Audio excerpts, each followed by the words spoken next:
Hi, I'm Wanda with Jimmy Branch Homestead, and today we're making cabbage soup. So there's lots of different ways to make it. I have a general way that I make it, and then depending on what produce I have on hand, other things that I may throw in. So I'm going to start off with 1 quart or 4 cups of diced tomatoes. Now these are home canned, but you can use canned if you don't have the home canned.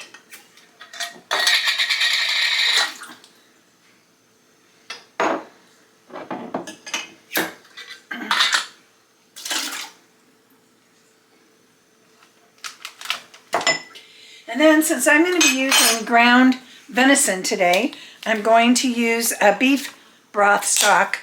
You can use different stocks based on what you're putting in the soup. If you don't have to put meat in the soup, but again, today I'm putting in ground venison that's already been cooked. You can use stew meat, you can use chicken, you could use pork. Any of those would work, or you can keep it vegetarian and not put any meat in. And I've had it that way too and enjoy it. Just depends on the mood I'm in. Okay. So we're going to go ahead and add the second beef broth. I just had different brands here I had to get used up.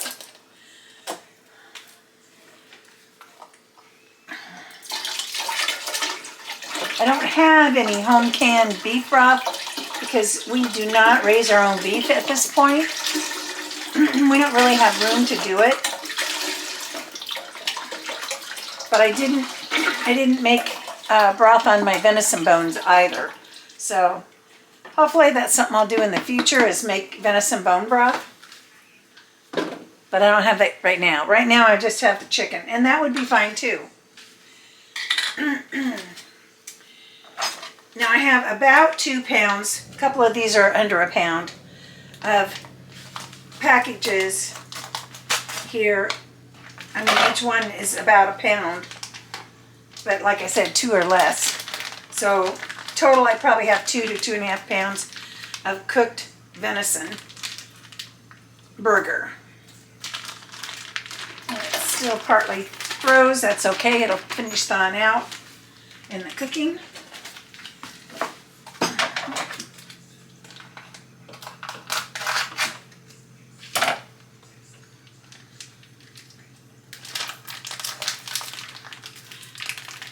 And I do vacuum seal all of our meat. It really helps to extend the shelf life in the freezer. Oh, that was a big chunk. Made a mess all over me, splashed me.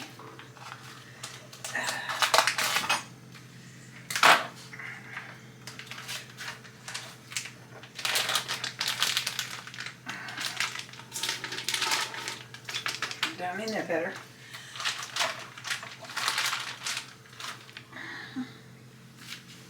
I'm going to go ahead and turn the burner on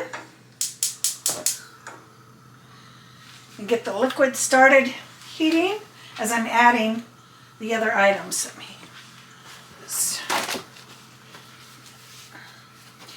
Okay, now there's some things that I always add to my cabbage soup, and that is celery, carrots, and onion. I don't have the onion diced yet. I'll do that in a minute, but I used 1 pound of the baby carrots. You can shred them, you can slice them, you can chop them. These are cut in about 1/2-inch pieces, so I'm making more of a chunky soup. And 1 large bunch of celery. And I cut it up including the leaves. The leaves make, as long as they're not brown, they are great for flavoring in your soup.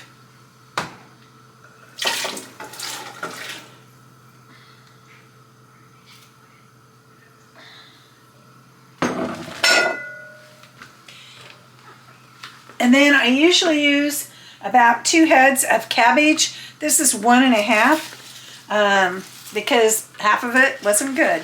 So, and this is from our garden.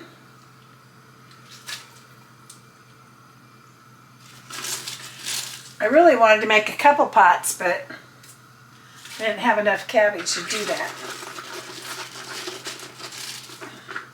We're going to have this for dinner, And then I'll put the remainder in freezer containers and freeze it for later. There's only 2 of us, so we're not going to eat this big pot in one sitting.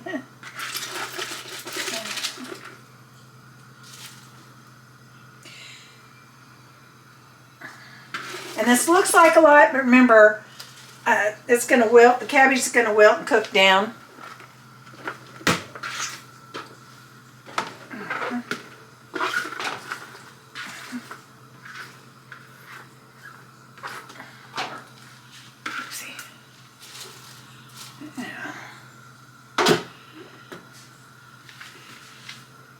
Okay, I'm going to bring that up to a simmer and then we'll be back. Okay, I finished dicing my onions. Again, I just am using 1 small to medium onion. But you can adjust for your taste. I used to use a large onion, but okay, I'm going to give this a stir. Get that. It's still not down in the juice too much, but I don't want to add any juice because, like I said, it will shrink up as it cooks. So, and then I'll be able to stir it better.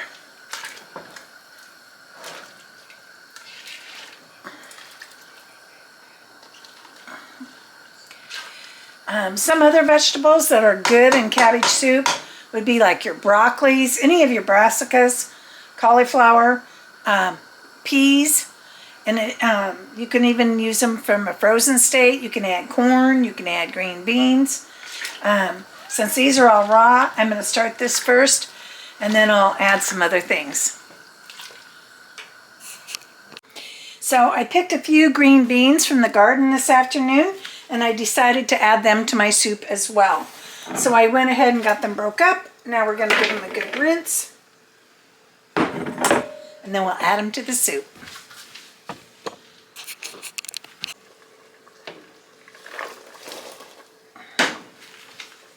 And we'll stir stuff up again.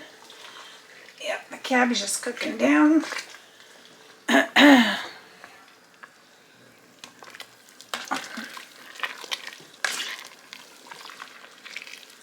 So we'll need to let that cook some more. As you can see, that cabbage really cooked down. It was pretty full in the pot. This is one of my husband's favorites.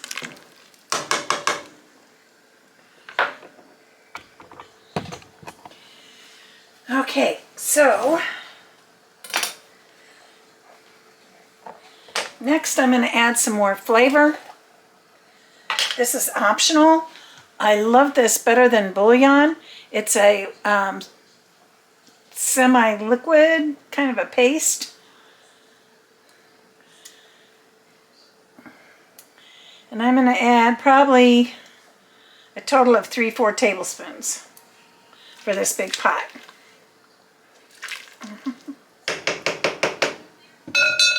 We'll keep it handy in case we need more. My brother and his wife told me about this, and it works really good for jazzing up the flavor in your soups.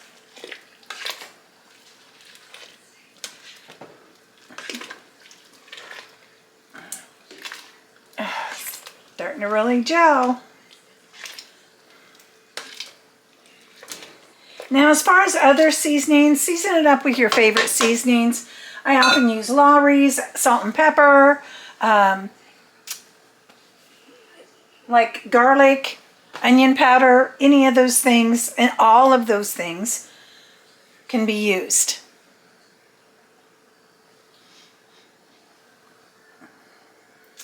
At this point, I think I'm going to go ahead and add another pint of tomatoes. Because I have such a full pot, you really can't see that anymore in there. That didn't pop too good. Not too... We'll hold off on that one. That one popped good. I think this other one I'm going to dump. I don't trust it. It's not moldy or anything, but it just didn't Yeah, this one smells good. The other one didn't really smell right. When in doubt, throw it out. All right. I'm going to go ahead and add a can of corn. We don't eat a lot of corn, but I do like it in my soup sometimes, just as a little additive. Give some more varied color and such too. Ooh, that's getting to be a hearty soup.